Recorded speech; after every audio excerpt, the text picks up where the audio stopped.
Hi there, Conda. So I'm very happy to see that you've written some essays for your IELTS preparation.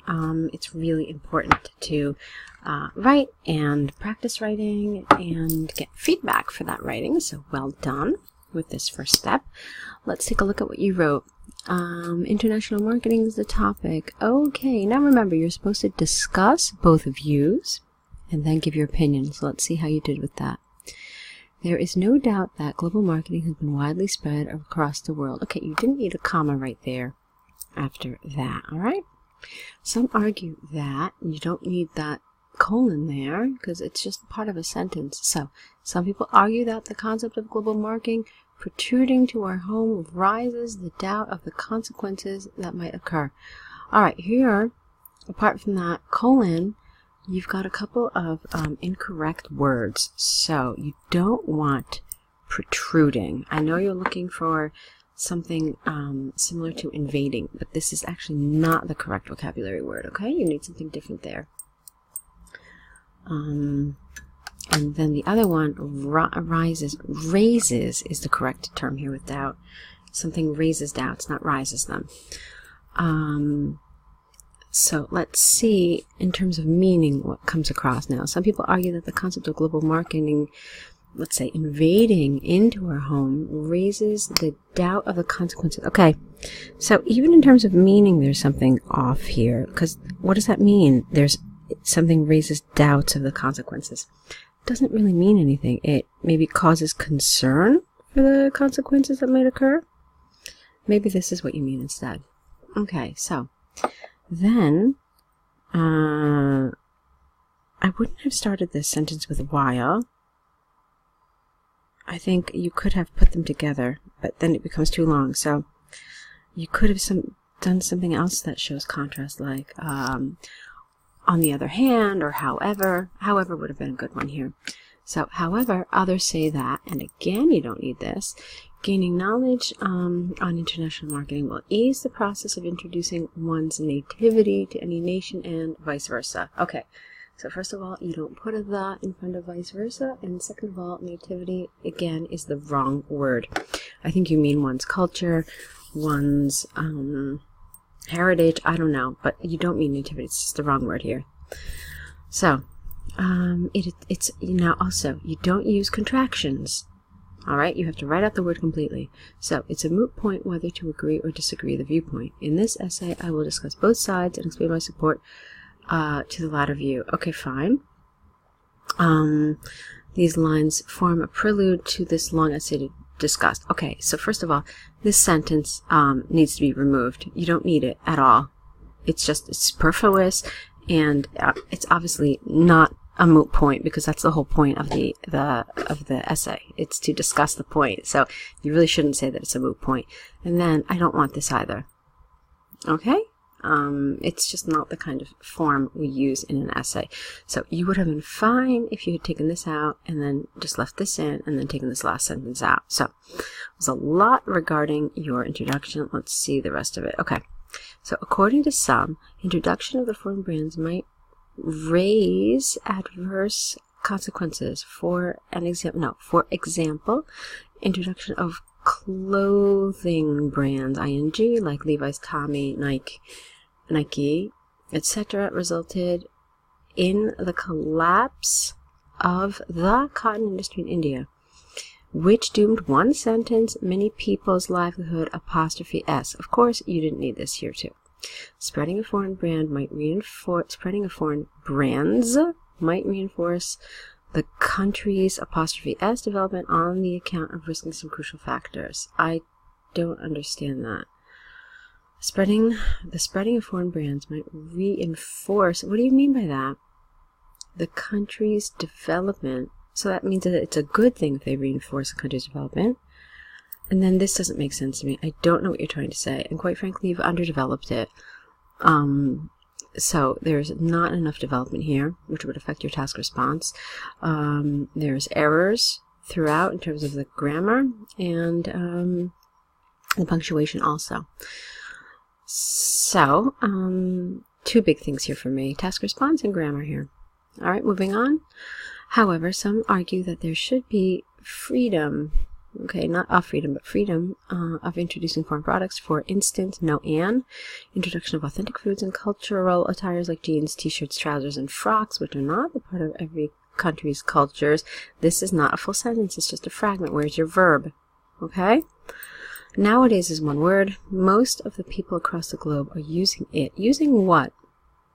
It's not clear. You've had so many nouns in that previous sentence that it's impossible to know what you're referring to now by using the word it. So, and they have become part and parcel of their lives because of the comfort they find using them. Alright, so still, what are you talking about? Are you talking about cultural attire? Are you talking about foods? It's just not clear, so you need to clarify that.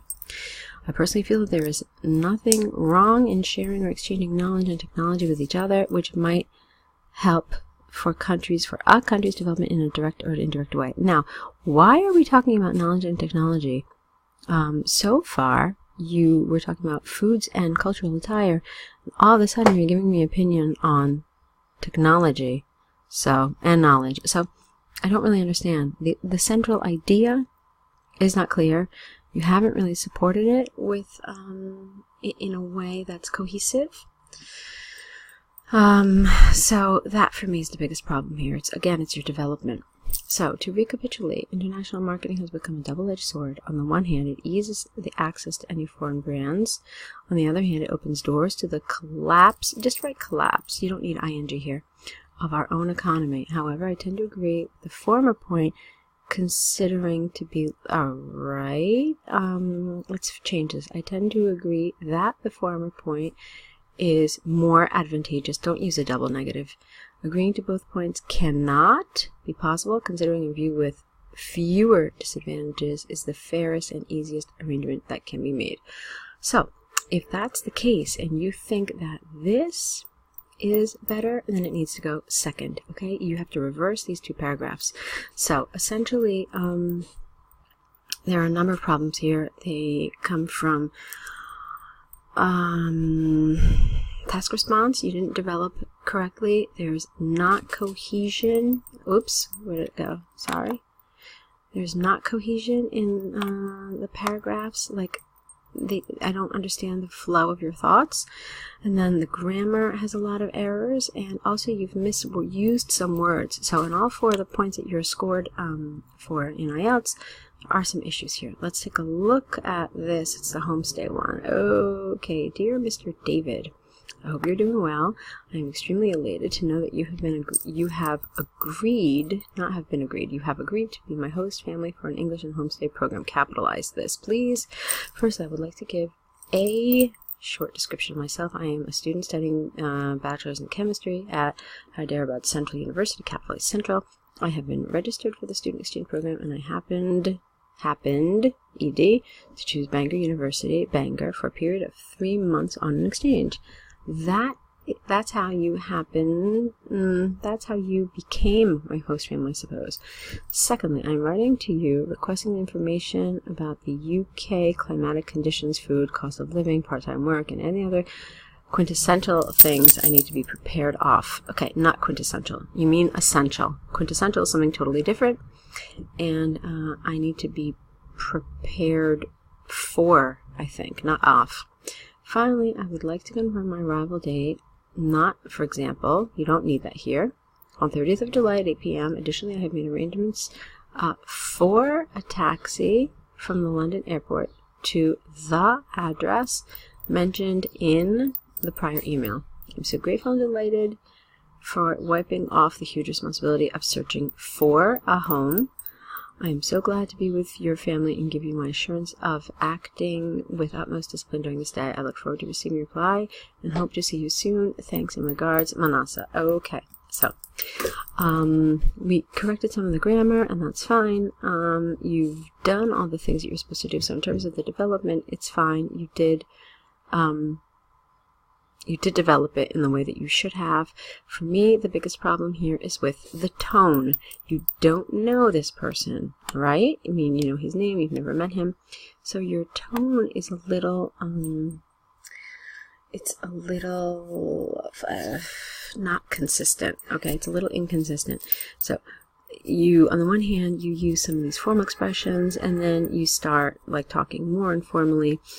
I really believe that this this task 1 should be formal. I mean, it's a person you've never met before, so you shouldn't be too informal. I would rather you be cautious and be more formal in this essay. So some of these expressions were a little too conversational. I wanted you to use more formal language. Again, this thanks and regards would not be really appropriate. You would just want to say yours sincerely, something like that. This is fine. But some of this, like wiping off the huge responsibility, is a little informal. What else? Let's see. That's how you happen to be my host family. Again, I mean, it's just a little too informal sounding. So that's my feedback on these 2 essays today. I really want to suggest that you sign up for the online course. And I say that really having read your task 2, I think that you could really benefit from support and learning all the elements that you need in order to improve your writing to get the IELTS score you need. I hope you'll consider that option. I do think it's the best one for you. Still, if you want to do essay checks, that would be a good option as well. But I do think you would really benefit from the online course. So I hope to see more essays from you in the future, and best of luck with your writing.